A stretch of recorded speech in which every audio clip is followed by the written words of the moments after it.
Bienvenue au Café de la Vérité.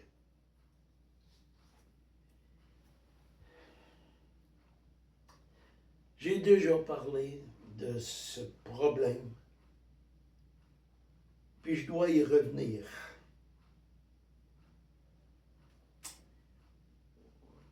C'est les idoles. Les idoles, il y en a plusieurs types d'idoles. Tu as les petites idoles de plâtre que tu achètes dans les magasins, les petits bouddhas en plâtre, les petites Maries, la Sainte Famille en plâtre, ce que tu mets en dessous de ton arbre de Noël qui est aussi des idoles. Chez les musulmans, l'idole, c'est le gros cube où ils vont se promener alentour, là, avec une pierre qui vient du ciel. Chez les bouddhistes, ben, c'est les représentants de Bouddha. En Inde, c'est d'autres déesses. Mais ils font toutes des petites statues pour les représenter. D'autres, c'est le chanteur rock en avant. C'est le pasteur qui bien souvent prêche un faux évangile, mais vous le prenez comme pour un Dieu lui ici, à tel point que ce gars-là est millionnaire et vous autres, vous avez de la misère à manger. Donc, des idoles, il y en a beaucoup. Qu'est-ce que nous dit la parole de Dieu là-dessus? Je vais commencer par ceux qui les fabriquent. Si vous allez dans Deutéronome 27, 15, « Maudit soit l'homme qui fera une image taillée ou en fonte, abomination de l'Éternel, ouvrage des mains d'ouvriers, qui la mettront dans des lieux sacrés, et que le peuple répondra et dira Amen. » Le peuple hébreu, là, n'a pas été parfait, là. Le peuple hébreu, ils ont souvent fait d'autres idoles, Baal, et combien d'autres. Chez les Grecs, combien il y avait de statues d'autres dieux. Tu sais, c'est pas juste dans l'Église catholique, là, c'est dans beaucoup de choses, là. Ici, ça nous dit malheur à celui qui les fabrique. Si tu travailles à faire des idoles, tu regardes aux États-Unis, il y en a un qui est en train de faire une grosse statue de 6 mètres, 0,7 de Trump. Parce qu'ils le prennent pour l'élu, là. Ils pensent que quasiment c'est un dieu, là. C'est une forme d'idolâtrie. Isaïe 42, 8, « Je suis l'Éternel, tel est mon nom. Je ne te donnerai point de gloire à un autre, ni ma louange aux idoles. » Dieu a donné un commandement de ne point l'en faire et de ne pas t'adorer. Combien de fois qu'on veut passer des versets bibliques, puis en arrière, il y a un visage qui représente Marie, qui représente la Sainte Famille, qui représente Jésus.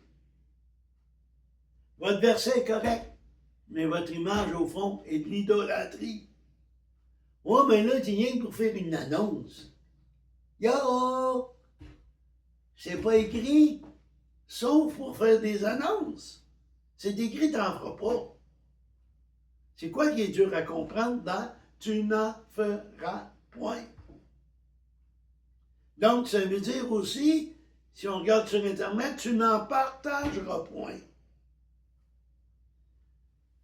Deutéronome 18, 10 nous dit, « Il ne se trouvera personne parmi toi qui fasse passer le feu de son fils ou de sa fille, ni devin, ni pronostiqueur, ni achanteur, ni magicien, au verset 11, ni personne qui use de maléfique, ni personne qui consulte des sorciers, aucun diseur de bonne aventure, ni personne qui interroge les morts, car quiconque fait ces choses est abomination à l'Éternel.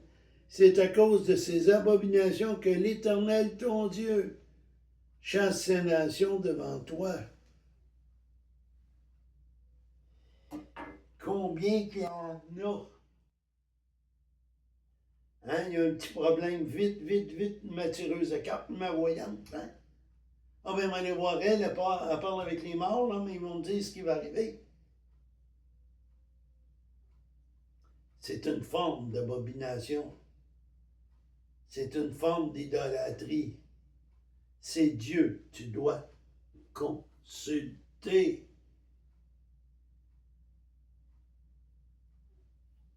Il faut faire la différence entre ces gens-là et un prophète. Eux vont te demander de l'argent, le prophète va te donner de quoi, puis ça vient de Dieu. Donc, lui. Mais si tu lui poses une question, il y a des bonnes chances qu'il ne te réponde pas. À moins que Dieu lui montre. Faites la différence entre le voyant, le tireur de cartes et le prophète de Dieu. Dans Jean 4, 23, mais l'heure vient, elle est déjà venue, que les vrais adorateurs adoreront le Père en esprit et en vérité, car le Père demande de tels adorateurs. Dieu est esprit. Il faut que ceux qui l'adorent en esprit. En esprit, là, c'est pas la petite image, là. Tu n'es pas obligé d'avoir un petit chapelet pour prier, là. Ou d'une petite statue, là. En esprit, ça veut dire que tu penses à lui dans ta tête. Ça veut dire qu'à tout moment, tu n'as pas besoin de rien voir pour penser à lui. C'est ton Dieu, c'est ton roi. C'est ce qui doit être Dieu.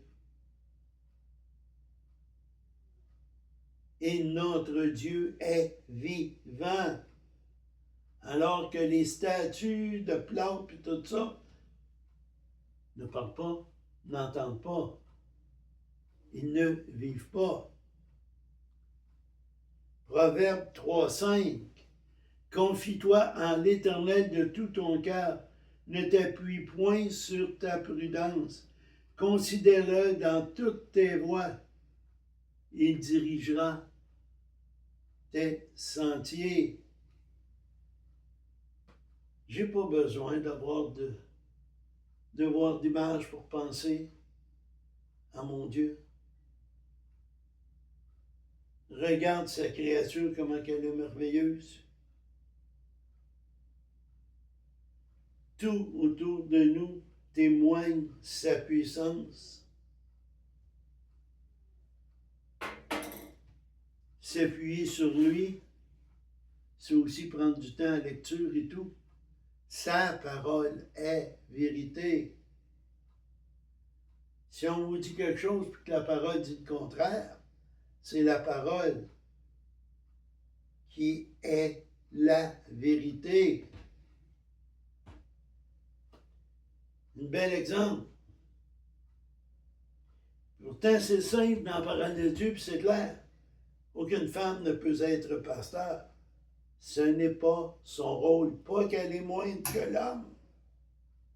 C'est faux, elle n'est pas moindre que l'homme.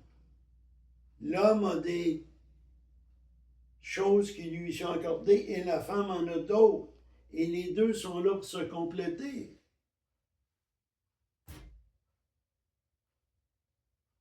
Tu sais, là, un père qui aime sa femme, puis qui aime ses enfants, n'a pas besoin d'avoir toujours une photo avec lui pour penser à eux autres. Hein? Il va y penser autrement. Il va y penser dans sa tête. Si vous aimez Dieu, vous n'avez pas besoin d'image. Vous allez l'adorer en esprit et en vérité. Parce que lui nous a aimés en premier. Puis il nous a tellement aimés. Prendriez-vous votre fils, l'envoyer se faire flageoler?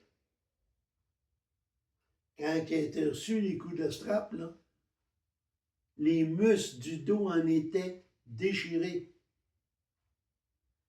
Laisseriez-vous votre fils avoir une couronne d'épines qui rentre dans la tête? Cloué sur une croix?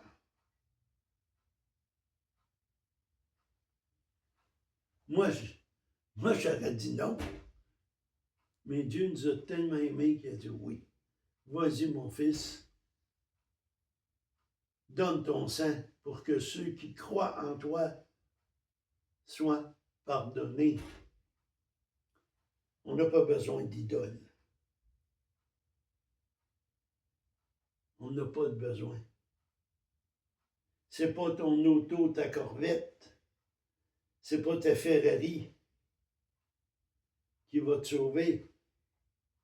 C'est le sang de Jésus qui nous sauve. Juste une prière de repentance, demandez pardon, reconnaissez que Jésus est le seul chemin.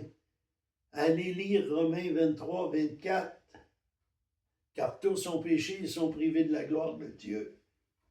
C'est le côté humain, on est tous pécheurs.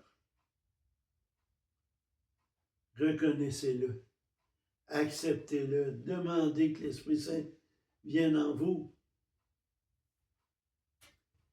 N'oubliez pas de partager, mettre des pouces en l'air. Que l'Éternel vous bénisse.